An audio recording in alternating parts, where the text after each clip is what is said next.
The hauler whined a long mechanical note that rose and fell with the slow rotation of the hydraulic drum. David stood at the call table, looking down at the bones that rest upon it, pale, arranged. He studied them without moving. The sound dragging on behind him, thin and mechanical, until it began to stretch. The kettle shrieked. David could hear it from where he sat in the middle of the floor of his bedroom, his back against the wall. The carpet smelled like dust and something sour. Behind him, someone moved around the small table, plastic rustling as things were folded, tucked away, pressed into little packets. A lighter clicked once, then again. David kept his eyes on the floor. The bedroom door opened. His mother stepped inside and her eyes went straight to the man. She smiled weakly and leaned in, kissing him. He pressed several small packets into her hand. Thanks, baby. She looked over at David. You behave. Then she turned and stumbled out into the hallway. The bedroom door swung shut behind her. Her footsteps moved away. The light clicked off. For a moment there was only the dark. Then footsteps moved behind David. A hand settled onto his shoulder. The trap slammed against the rail. David turned toward the sound. The trap hung there a moment, dripping. David swung it over the rail, setting it carefully beside the other traps already scattered across the deck.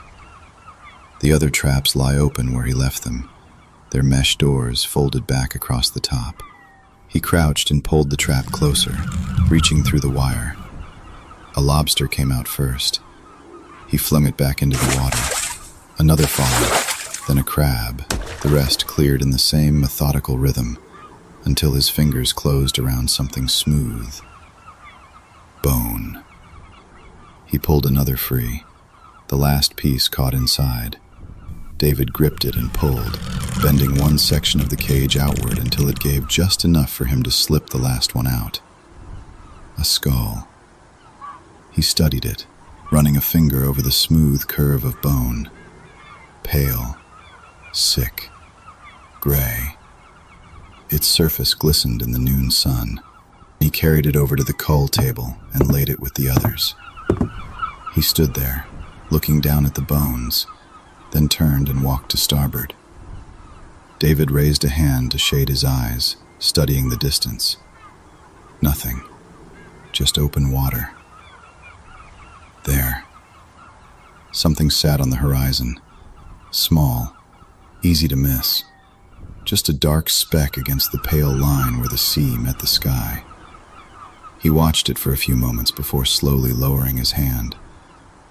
He turned back to the cull table, carefully gathering the bones, placing them one by one onto a small metal cart.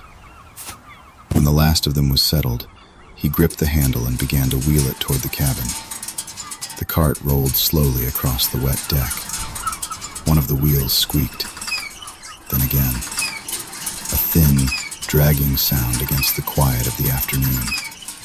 It sharpens. Brakes. Headlights washing over rows of old brick buildings that lean close to the narrow road. Nobody is out here at this hour unless they have a reason to be. A church slides past on his right, its tall windows dark. Ahead, beyond the intersection, the open black stretch of Deering Oaks Park sits under the faint glow of distant streetlights. David slows. At the corner of Mellon and Grant, someone stands beneath a tired streetlight. A woman. She shifts her weight against the cold. He looks straight ahead through the windshield toward the park. He turns his head toward her. She glances up and down the street once, quick and practiced, before walking over to the passenger side. You need something? David studies her for a moment. His voice is calm, polite. Yeah. She shifts her weight again, studying his face. Then she opens the door and climbs in. The The truck rocks slightly as her weight settles into the seat. David glances over at her. What's your name? She pulls the door closed. Sarah. His expression softens with a small, gentle smile. Then the truck jolts. Something heavy slams against the wall behind him. The boat rocked. A swell rolled under the hull. The cart rattled across the floorboards, loose bones shifting on the metal frame. David gripped the handle, holding it steady until the movement settled. He exhaled slowly. He reached down, adjusting a few pieces, then turned and opened a narrow closet built into the cabin wall. He pulled out a roll of parchment and laid it onto the cabin floor. Beside the door sat a drawer and a floor cabinet, their fronts painted crimson, a stark contrast to the cream color of the rest of the wood. David crossed to it and opened the cabinet below. Inside were 4 lead sinkers. He took them out and set them beside the parchment. Then he knelt and rolled the paper across the boards. David moved around the edges, placing the sinkers one by one onto the corners to hold it in place. The first 2 landed with dull, quiet taps. The third came down on a crease in the parchment. The paper snapped sharply under the weight. Paper rustled. David caught the newspaper mid-swing. Maddie, cut it out. She reached for it again, trying to tug it back out of his hands. Hey, easy with that, kiddo. You're going to tear it. She grinned up at him and let go. She said immediately, already tugging at his sleeve. Can I have $2? David chuckled and dug into his pocket. Sure. Keep the change. He pressed the bills into her hand. Maddie lit up and bolted toward the counter, already talking about Little Debbie snacks. David opened the paper, smoothing it back into place on the wire rack. The Portland Press-Herald masthead spread across the top of the page, and just beneath it, divers recover human remains from lobster traps off Jeffrey's Ledge. His hand stopped mid-motion. Divers working with state police recovered several lobster traps from the bottom nearly 30 miles southeast of Cape Elizabeth, beyond the waters off 2 Lights. David's eyes drifted up from the page. Across the store, Maddie was still at the counter, holding up her Little Debbie snack while the cashier rang it through. They were laughing. He watched her, eyes soft, face worn, loving. David turned his attention back down to the paper. Authorities say the discovery may represent a significant development in a series of long-running investigations along the Maine coast. He read that again. Officials declined to comment further, but confirmed that detectives are now working to identify the remains and trace the origin of the traps. Authorities are urging local fishermen to report any unusual gear, trap lines, or offshore activity to state police and local authorities. He finished smoothing the paper into its place. Across the store, Maddie was still smiling at the cashier. David walked over. She turned when he came up beside her, already halfway through another story. Got it? He asked. She held up the snack. Yep. The cashier slid the change across the counter. Maddie grabbed it and grinned. They stepped outside together.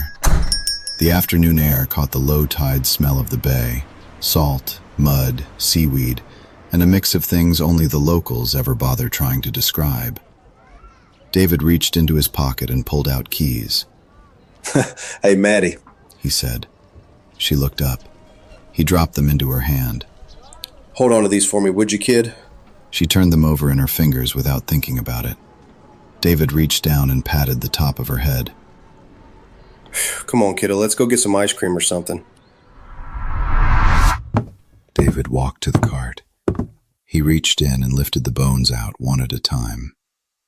The small bones of the hands went down first, then the forearms, the upper arms, a shoulder blade, the long bones of the back.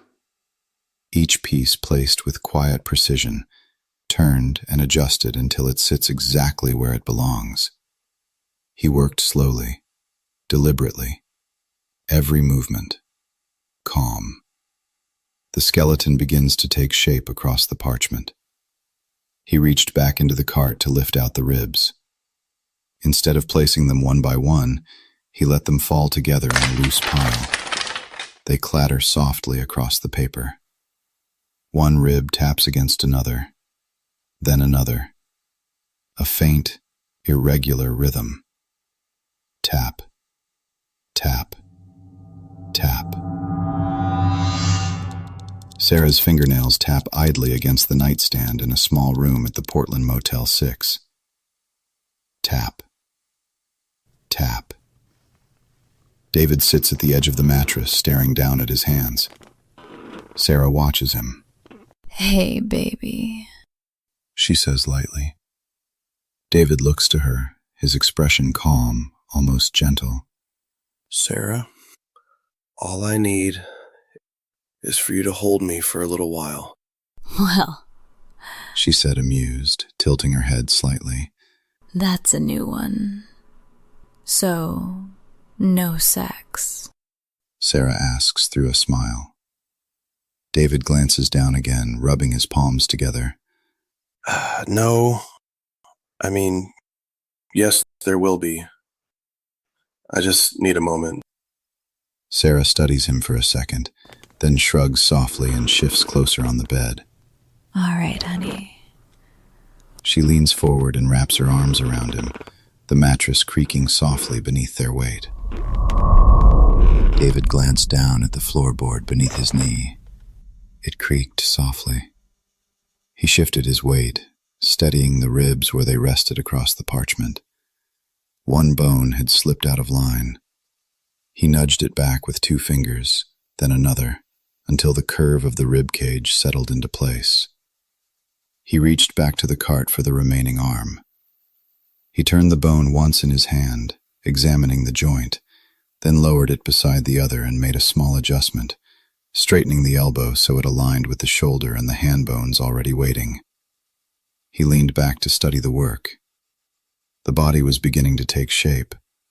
The ribs sit clean, and even now, the arms aligned beside them. He reached back into the cart, lifting the vertebrae carefully out. David carried them carefully to the parchment, lowering them into place with slow, deliberate hands. His hand lingered on the pale chain of the vertebrae, resting in his palm. His eyes twitched. His thumb pressed in, his fingers following as his grip tightened around the neck. His hands are around her throat. Sarah's eyes, wide. She thrashed violently beneath him, her legs kicking against the bed, hands clawing at his wrists, fingernails biting into his skin as her breath breaks into wet, choking sounds. I'm sorry. David whispered. Her legs kicked harder against the bed. No one can know. The headboard knocked softly against the wall. Her hands weakened, her body going slack beneath him. His grip remained tight around her throat, his face calm, almost gentle. I'm sorry. He whispered again. I'm sorry. He loosened his fingers. The small chain of vertebrae he had been holding dropped onto the parchment.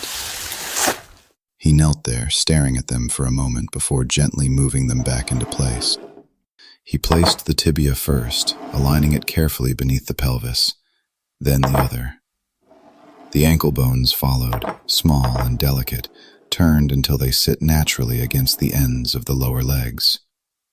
He reached into the cart again, lifting the femur. He paused. Near the joint, the bone ended in a clean, deliberate cut. The rounded head that should seat into the hip is missing. David lowered the femur into place anyway, aligning it with the rest of the leg. He looked back toward the cart. Nothing. He stood. The cabin door opened with a quiet scrape as he stepped back onto the deck.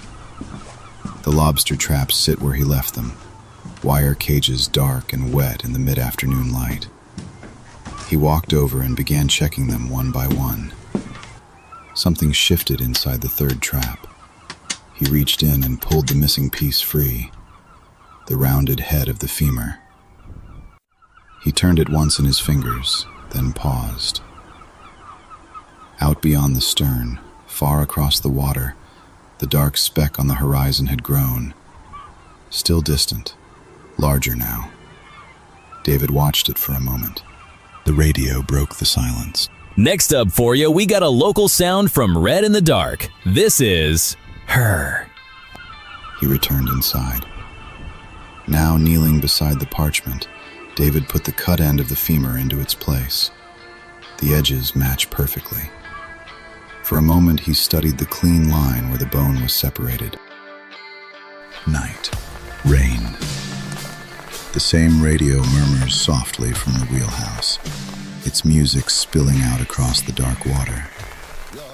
The call table sits beneath a harsh deck light. The bulb burns white against the black ocean, throwing hard shadows across the wet boards. The surface of the table glistens where the light catches it, blood shining. David stands over it in his yellow Grundens, the rubber dark and slick. The cleaver hangs heavy in his hand. He lifts his other hand and wipes his cheek. The motion only smears it further, leaving a dull streak across his face before he wipes his palm absently down the front of the slicker. What remains of her lies across the call table.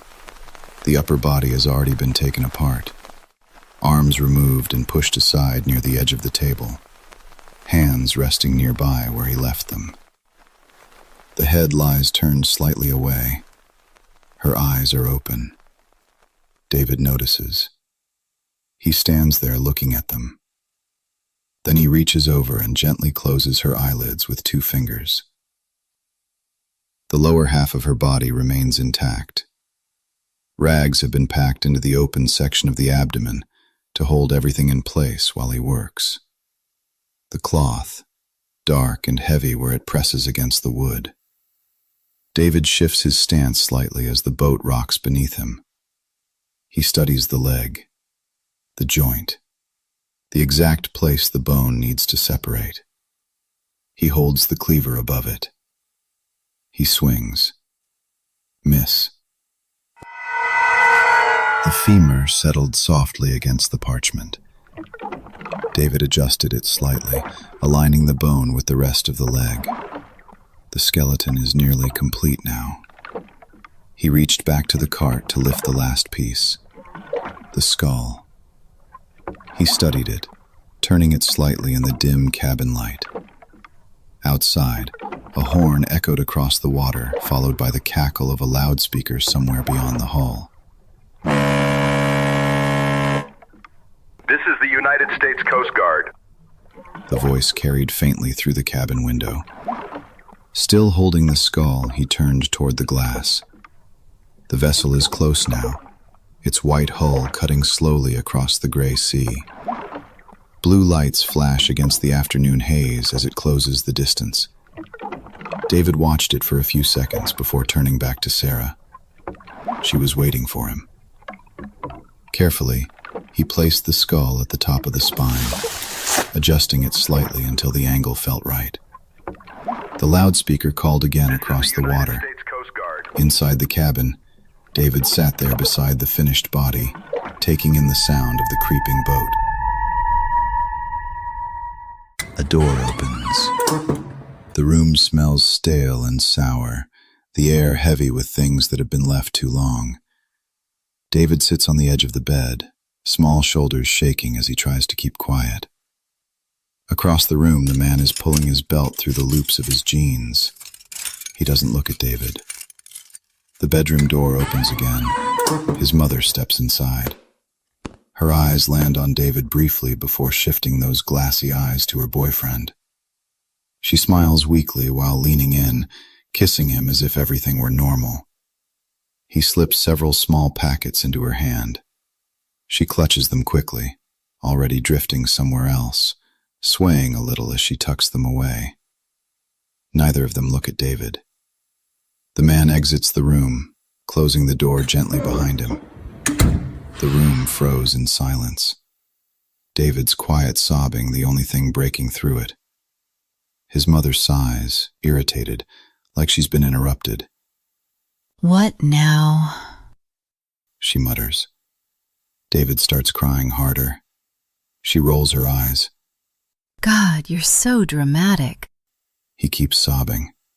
Stop being so fucking selfish. David lifts his head, his voice small and shaking. But Mom, I heard.